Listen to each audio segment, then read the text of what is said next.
Alright, time for our Numbers chapter 4 through 6 review. So we see here in chapter 4, another census is being taken of the families of the Levites. So the Levites weren't to be numbered for the military census, because they were not to go to war. They were to perform the services of the tabernacle for God. So the number of people available for that, this is the census being taken now. We're also seeing the different families get appointed their different tasks for the tabernacle.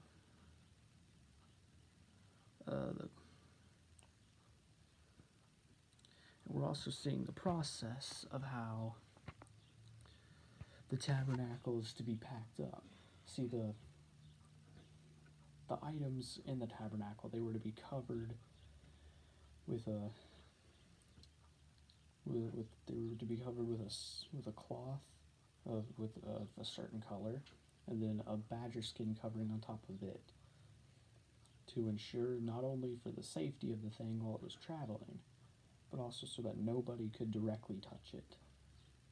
And that's also what the poles were for, so they could be carried without actually being touched. Because these were just regular, the families of the Levites carrying the things were just regular people. They weren't priests set apart. Only the priests could actually touch the holy things without being killed, punished. And that was only if they were ceremonially clean. And we see, for example, the Kohathites, they were put in charge of actually carrying the items of the tabernacle. And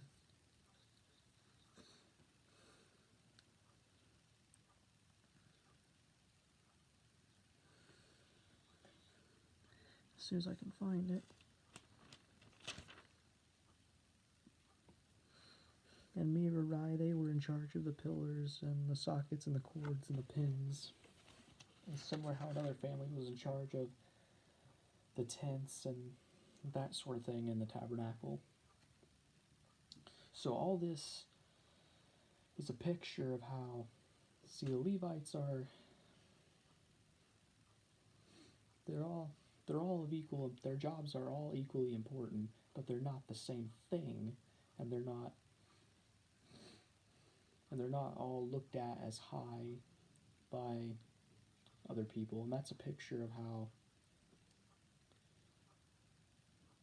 today, us, the body of church, we all serve different purposes in God's kingdom, but it's all of equal importance. And that's what this is alluding to. And in chapter 5, we get another purity law, or rather, we get more information on how to deal with it. So in chapter 5, it explains right off the bat that neither a man or a woman is excluded from these laws. They're to be observed by all. And it says that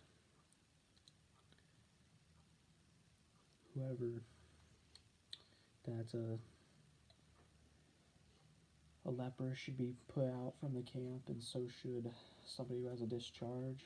Anybody who is ceremonially unclean, again, should be separated from the rest, and that is because you don't want the impurity to spread to other people while they're directly near God's presence. So God's presence was in the middle. It was in the middle of everything. And the Levites and the priests, their tents were surrounding the tabernacle, and then everybody else around them. The Levites were there to keep the people from polluting the tabernacle, and it kept the people from being punished for getting too close while covered in their sins. It also shows how to deal with different things, like a trespass being recompensed. And the big thing in chapter 5 is how to deal with if a man suspected his wife was committing adultery. So this law, it involved a curse. The woman had to drink bitter water that was filled with dust and some of the ink from the written curse that would cause the thigh, which in biblical terms refers to the womb, causes the womb to rot and the belly to swell. But if she was innocent, she was freed from the curse. So this law served as a deterrent for wives it was to deter them from committing adultery, but it was also to relieve them from, a hardened heart of maybe a very inconsiderate husband who just wants to put her away, because God knew that was probably going to be a situation, so God decided to find a way to prevent both, to deter both. But this also served to bring the guilt to life, because water that has dust in it and ink scrapings, it's probably not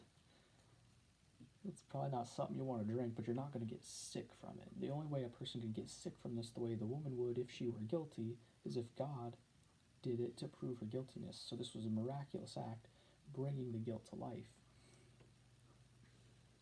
And we all deserve to drink a cup of guilt, but Christ did it for us. He again fulfilled the law that we did so that we don't have to. And if we rest and trust in it, we are credited with his obedience. And when we mess up, we don't have to recompense for our trespass. We don't have to be put away from our brothers and sisters in Christ. He paid it all.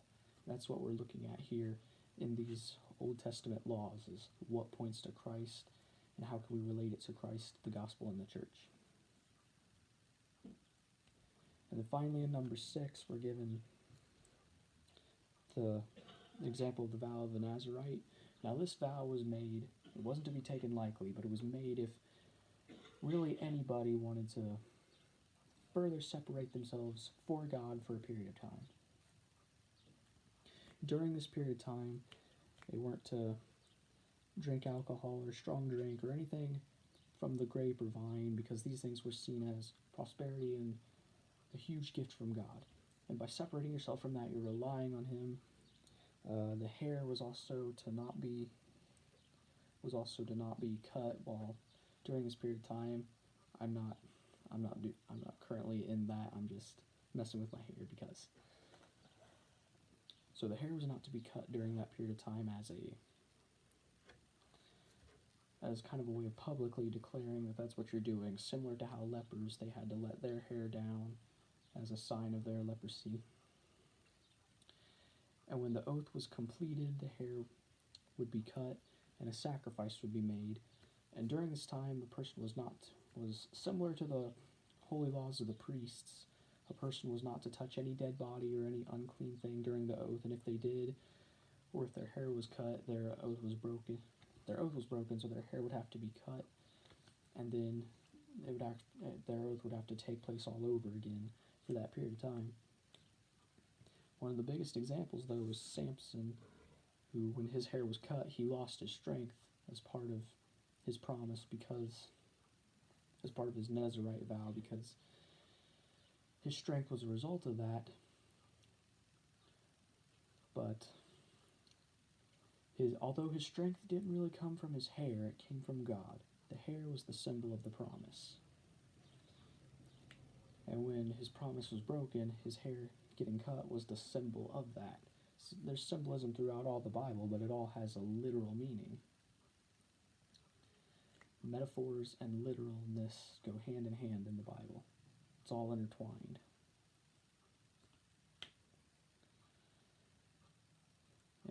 And these are just yet another set of laws that Christ fulfilled, so that all we have to do is rest in his sacrifice on the cross to be near God's presence. And resting in the sacrifice and telling others the good news is how we set ourselves apart for God. It's how we separate ourselves from the world. It's how we don't have the desire to embrace our sin like the world does. That's what sets us apart. That's how we be holy. The Bible commands us to be holy as God is holy. How do we do that? The only way to do that is to rest in the sacrifice of Christ and let our thoughts be taken captive to his obedience and letting him credit us with his righteousness. Anyways, guys, I hope this video was blessed and helped you. And I'll see you guys in the next one. God bless.